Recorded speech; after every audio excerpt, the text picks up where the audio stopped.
UFC Fight Night Moreno versus Kavanagh takes place Saturday, February 28th, 2026, in Mexico City, Mexico.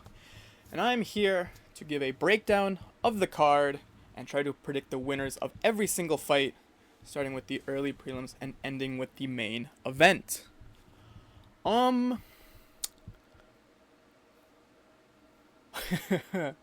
This is a bad card, man. This is a real bad card. I don't usually look too deep into the card until like the week of the event, so I didn't realize how bad of a card this was until like Wednesday. And now I'm here kind of upset I didn't make a separate video talking about how bad this card is, because now this video will have to be a little bit longer because every single fight I have to talk about just how bad of a fight these are, man. Holy. To give you guys some idea of what we're in for this upcoming weekend, there are 13 bouts on this card. Let me give you some stats about this card, man. There are 13 fights on this card. 8 are either at bantamweight or at flyweight. And of the remaining 5, 2 are at featherweight, 1 is at lightweight, with the remaining 2 being at middleweight. So I hope you like your little guy fights, man, because that's all we're in for on this card. Furthermore, 13 bouts on the card. I want you to guess. YouTube has a quiz option. I can quiz you guys, so I'm gonna throw it up in a second. But I want you to guess how many fights out of 13 are between two competitors with winning UFC records. Two guys that both have winning records in the UFC. I want you to guess how many of those fights on this card have that. I'll give you a second. I will.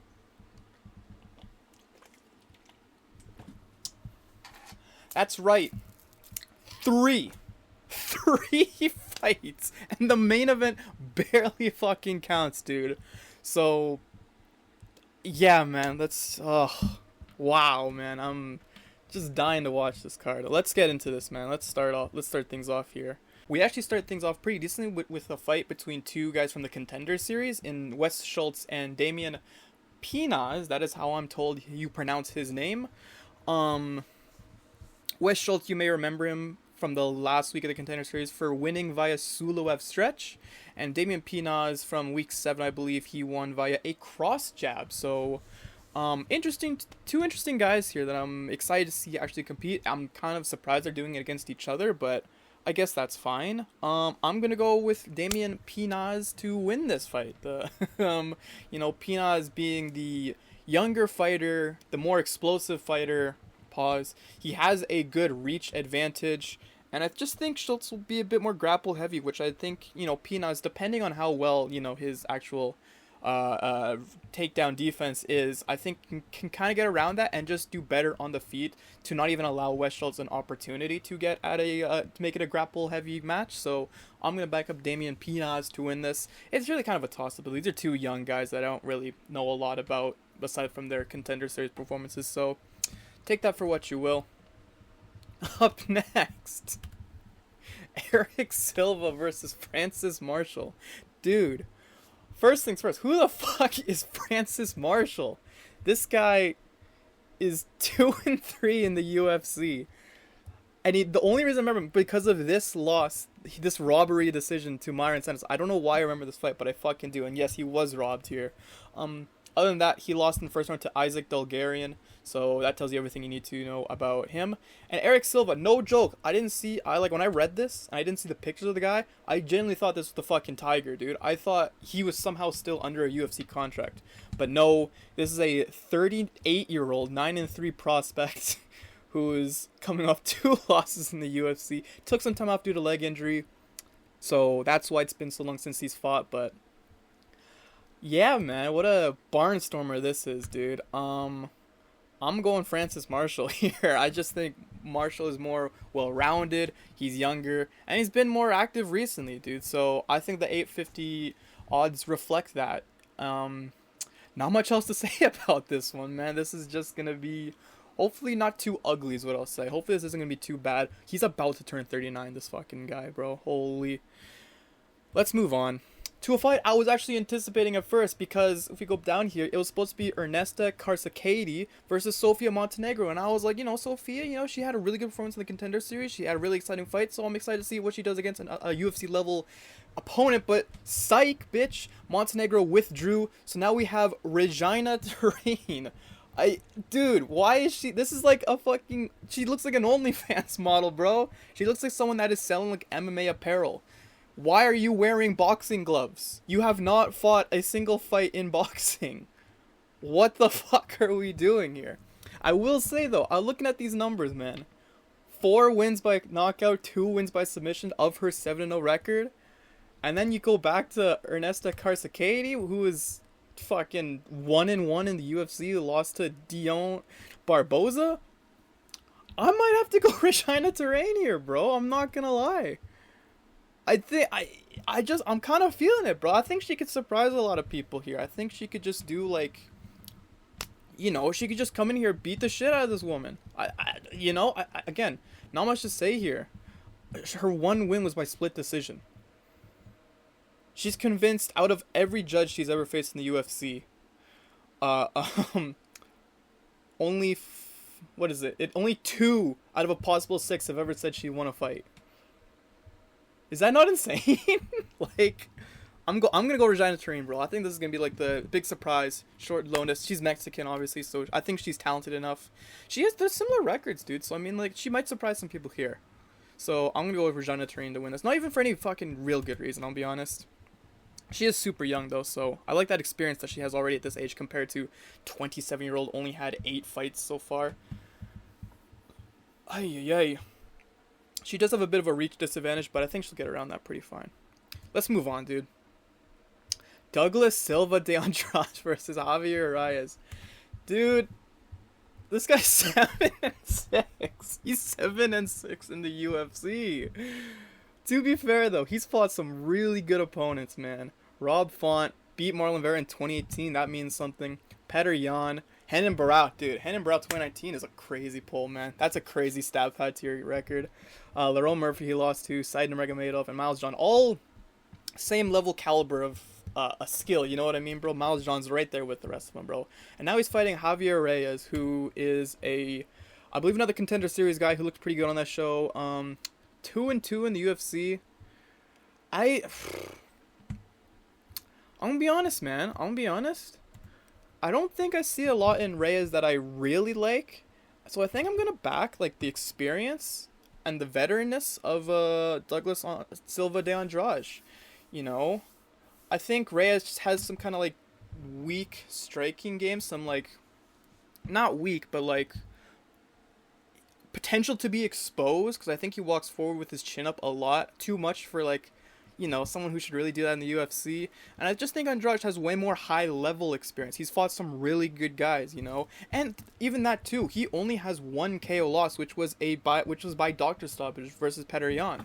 The guy's durable, he's crafty, he has good kicks, and he has some speed on his feet, as well as a good high level grappling game. So I'm going to back Silva Andrade's veteranness and his experience to overcome Reyes' kind of weak points in his game.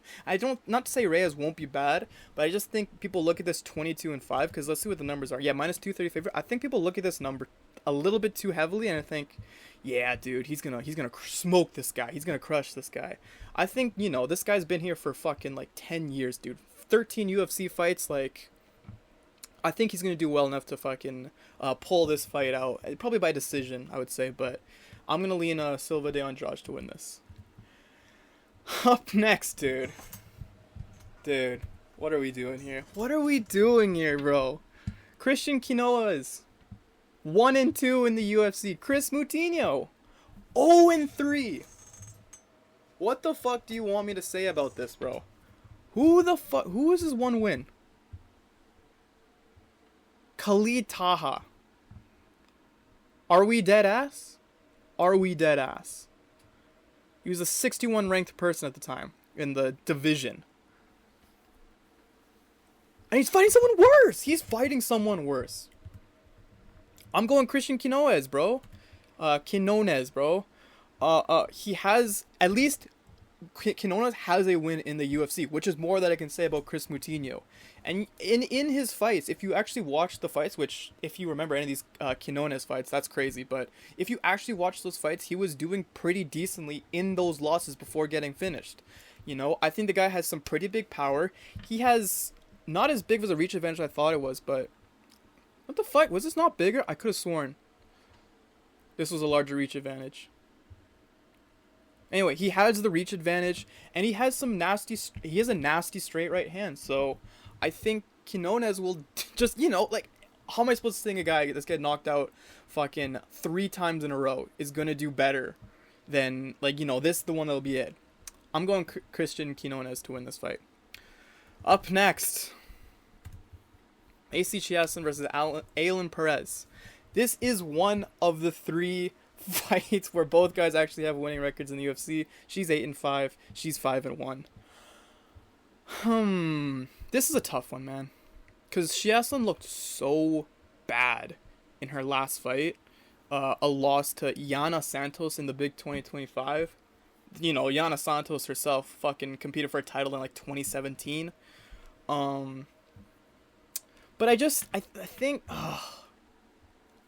think the stylistic matchup will be kind of a problem for Perez.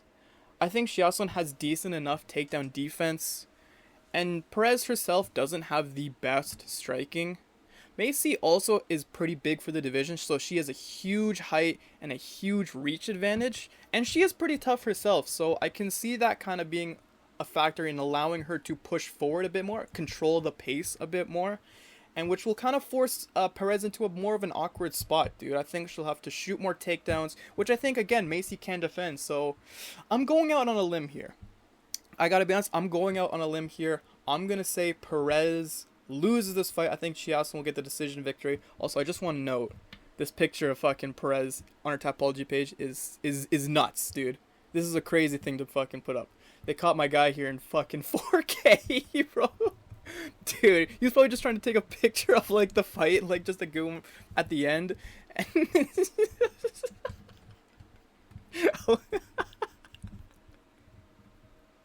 yeah, man. She is the favorite in this fight, too, and I think that has to do a lot more with momentum and, like, you know, the runs they're going on recently.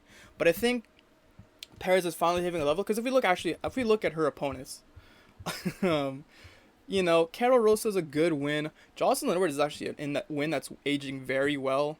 But I think Chiasson, fuck, dude. No, don't second doubt yourself, man. Chiasson, I can't say it's like another level of competition. You know what I mean? Seeing this now, I can't say it's like another level of competition. But I just think, if you look at how many fights all these people had in the UFC compared to her, I think it's Chiasson has the most. So I think, again, it's gonna be that veteranness will kind of jump up and, like, make itself shown, and hopefully get Chiasson the win here by a decision, probably. But I'm gonna go Macy Chiasson to win this. Feature prelim bout, dude. This is the second guy named Problema on the card, but not even that. There is no fucking way Jose Medina is main eventing the prelims, dog. Ain't no fucking way. This dude, this fucking guy, 0-3 in the UFC. Bro, look at this shit. Lost on the Contender Series, was still given a contract. Lost to Zach Reese, which kills your career immediately. Lost to Atiba Gautier, okay. And then lost, like, basically a layup to Dusko Todorovic in the first round. That's 2 first rounds in a row, bro. How are you still here? How are we cutting guys like Mokaev, who I know was a pain in the ass behind the scenes, but how are we cutting him? How are we cutting Rinat Fakhretdinov? How are we cutting Jailton Almeida? How are we cutting what's his name? Javid Basharat. How are we cutting those guys? But this guy's still here. And listen, no disrespect to Jose Medina, right? You know, this guy was born in Bolivia, so he's obviously not had a very smooth sailing upbringing. So he's made it all the way to the UFC. It's a great story. You know, he's gonna get fucking paid a bag here, dude. Like, he's gonna get paid a bunch just to show. Like, because if you threw this fight on like a pay-per-view, this fight's going at the very top, man. So he's gonna get paid a lot, which is good for him. Get your bag, bro. But and at the same time, dude, the guy's fucking 186, 6 foot, 106 pounds. This guy could kick my ass like fucking to the moon, dog. So like, I don't want to smoke with him. But he's legitimately like a bottom 10 UFC fighter right now. This guy stinks, dude. I'm going Ryan Grandra to beat this guy's ass. I don't even have any notes. It's Grandra. Because he's fighting Jose Medina, who's just going to do fucking nothing. He's going to stand there, occasionally jab. Just like, how do you fight like a blob at middleweight? Genuinely, bro. What are we doing here? Why is this the fucking feature prelim bout? I'm not watching this shit, dude. I don't want to watch this. Grandra by fucking decision. First round finish, actually. Fuck it. Grandra by first round finish. I don't even know what are we looking at here with this guy? Right? First round finish, second round finish, first round finish. He's getting that on Jose Medina. This is literally a step down in competition to his fucking Contender Series fight. Genuinely. I'm going Ryan Grandra. Let's move on to the main card, dude. This is insane. Santiago Luna versus Angel Pacheco. Santiago Luna? Okay, 1-0 in the UFC. Angel Pacheco, 0-1! What are we doing here? Border Boy? What the fuck are these nicknames? Santiago Luna is fighting an old man. You are 34 years old. How are you 0-1? You're 7-3? What are we doing, bro? What are we doing? I'm picking Santiago Luna to win this. Pacheco is old. This is the big reach and size difference I was talking about. 5'9" to 5'8". Like sizes in like bulky. Dude, 4-inch reach advantage. This is the one I was thinking of. A 4-inch reach advantage is nuts. Luna also has the power advantage, and I just think this is just a big step down in competition for Luna, who's coming out. His win was over Kwang Lee. That's a better fighter. That's better than Angel Pacheco. I don't know why we're doing this step down in competition for him, just so we can get him on the cards. We can get a good Mexican fucking performance on the main card. Try to make a star out of him. Like, what are we doing here? This is ridiculous. Like, this isn't even as bad as most Apex cards. This is like the... And then we got on the next one, bro. Imanol Rodriguez versus Kevin Borjas, dude. This guy is 1-3. What are we doing? This is a guy who's making his debut in the UFC. How many fucking times have you seen a guy make his debut on a main card? How many times? This wasn't even from the Contender Series. This is from the he's from the Ultimate Fighter this last season. What are we looking at here, bro? Flyweights, fun. I don't know what Gallo means. I'm gonna go fucking Rodriguez to win this, dude. I think, despite being at the reach disadvantage, a similar one that I just talked about with Luna and Pacheco, the fact that Borjas isn't the worst fighter on this card, somehow, I just think Rodriguez just has that aggressive mentality that we saw on the Ultimate Fighter, Borjas, as good as he is, he kind of fights behind his kicks, backs up a lot, doesn't really throw some big shots to win close rounds, and that's why whenever he's in a close fight, he usually loses, because he can't find ways to find big moments to keep him in fights. So I think Rodriguez, he likes to fight up close, man. He'll just start ripping to the body, push a high pace, and get the win by decision here. Again, the fact that he went to a split decision with Joseph Morales on the Ultimate Fighter, and how good Joseph Morales turns out to be, I have to back Imanol Rodriguez to win this fight here. Not much else to say, man. Who did this guy lose to? Right, it was Ronaldo Rodriguez on the last Mexico card. That one was kind of an interesting one, actually, but Joshua Van, Alessandro Costas aren't the worst fights, and Suma Derji that's tough, but yeah, man, I'm blown away, because up next, what the fuck? Edgar Chairez, this is the fourth last one. Edgar Chairez versus Felipe Bunes, bro. Neither of these guys are gonna make any ranking. I guarantee you this, man. Edgar Chairez is 2-2 in the UFC. Felipe Bunes is 1-2 in the UFC. I don't know what the fuck we're doing here, man. I'm gonna back. That being said, though, I'm gonna back Edgar Chairez to win. I think he's the bigger guy. He's more dangerous. Has more finishing potential than Bunes.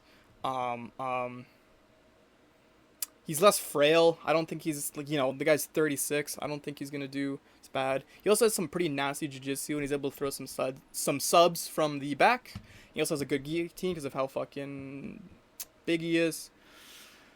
And yeah, man, I just, Brunes is a decent striker, but I just think, again, kind of like with Rodriguez, I think Chairez will just be more physical and better in the grappling, so I'm going to back up Chairez to win this, bro. Yeah, man. I think, yeah, this is someone else who also fought Joshua Van. I think both these guys have also fought Joshua Van, so, yeah, okay. Yeah, that's cool. Real interesting. Real fucking interesting. Next up, Daniel Zellhuber versus King Green. Dude, I don't, if you don't remember who Daniel Zellhuber is, I don't blame you, but if we go back and look at his record, first of all, he's 3-3 in the UFC, awesome, but his last loss was fucking Michael Johnson. Dude, it was the Michael Johnson fight. Oh my god. You're gonna make me now have to try to pick if he can beat Bobby Green after getting schooled by Michael Johnson? What's King Green in the record? 14-12-1. Jesus. Golden boy. Bro thinks he's fucking Oscar de la Hoya, bro. Shit, man. This is such a close fight. I don't fucking know, dude. Okay. I'm literally looking at my notes. I'm just like debating which one I choose right here. I think I'm gonna lean towards Zellhuber, and yeah. I think, Bobby Green could just like first round fucking KO this guy. Fucking pack him and smoke him, send him to the fucking PFL, right? But I think Zellhuber, with his youth, he's 26, I'm going to trust in his abilities to fix the mistakes that he had in his last fight. I think he looks at a fight like this and he sees something that's going to be very similar to how he fought Michael Johnson. And hopefully coming out of what he's from, because he's part of Extreme Couture, right? Where does it fucking say his gym? Yeah, he's part of Extreme Couture. I have faith that those guys will make the good enough decisions to kind of fix his game up, actually use the fucking size and reach physical advantages that he has, fight overall more smart. And so I see a fight like where Green will probably have more ring control, but I think Zellhuber will have the better counters. That's something I'm going to be looking for. I'm going to be looking for him to use his jab more. I'm going to be looking for him to have good counters, some good close-up shots, when they come in together, some good, exchanges that make Zellhuber look better. And because of those things, I see him doing more damage off, and that way he would be able to get a unanimous decision victory. Probably a split decision, I should say. It'll probably be a really close fight, but I think minus 500 is too fucking much. I wouldn't bet on this fight just because, like, it's not worth it, because I see King Green a lot. You honestly put it out on King Green. This is good value. Plus 370 for a good chance of King Green beating Zellhuber. I think this fight's going to be extremely close. I think it'll be a 29-28 decision win for Zellhuber, but I could see Bobby Green just beating this guy in the first round by KO, dude. I'm hesitant to call Zellhuber a fraud at this point just because I'm just gonna lean toward he fixes the mistakes, all right? He's young, he's still learning. I'm gonna say he fixes those mistakes, all right? I'm gonna back him up. Hopefully this doesn't backfire on me, but yeah. Up next, co-main event. Speaking of guys fixing their mistakes, this is someone who doesn't.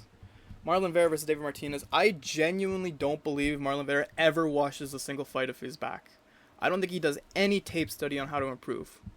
This guy, this was a guy who came in and was like, he got to the title picture, he fought for the belt, didn't win it, but I think he's just a guy who's like so in his own head about like, I can get off these big strikes, I can get these big moments, I can I fight a style that looks like I'm dominating, that I'm beating this guy up. I can guard every single punch that's thrown my way, and because of those things, I should be winning a lot more than I am. But if you look at his record, this guy is losing by decision. He's on a 3-fight losing streak, all by unanimous, and then the final one was split decision, dude. That's because he doesn't fight the way you should, man. Like, I just don't. He never wants to improve his game. Like, he thinks he's such a good fighter. He thinks he's such a good striker that he's guarding all these shots. He should be winning these fights. He's walking forward, he's doing all this shit. When in reality, back down on planet Earth, right, he's not doing anything. And these guys are just piecing him. His opponents are always the more active ones, finding the good shots. Marlon Vera has, like, maybe 5 good moments of striking in a single fight, right? And he thinks those are enough to get him wins, but they aren't. So I'm going to back David Martinez here because I see no reason that Marlon Vera is going to actually improve on those parts of his game there, and the fucking betting odds reflect that, right? And plus the fact that Martinez, he's a pretty big bantamweight. He has some good power, some good cardio. He's been a bit more active. He looked really good in his fight with Rob Font. I really heavily rate that win. I think Cheeto, again, will just do a lot of guarding and a lot of walking at him. And again, I give him 5 good moments, right? 5 good moments of big strikes to find a way to knock out David Martinez, because if not, he's not going to do anything to win this fight. And despite how good of a grappling game he has, how good his knees are, how good his elbows up close are, those are the kind of moments where I would expect him to look good in those moments. But Martinez is just so very quick and elusive. And if Dan Ige had trouble cutting David Martinez off from the cage and getting him in one spot, I don't see how Marlon Vera will be able to cut him off at any point. So I'm going to back David Martinez to win this fight.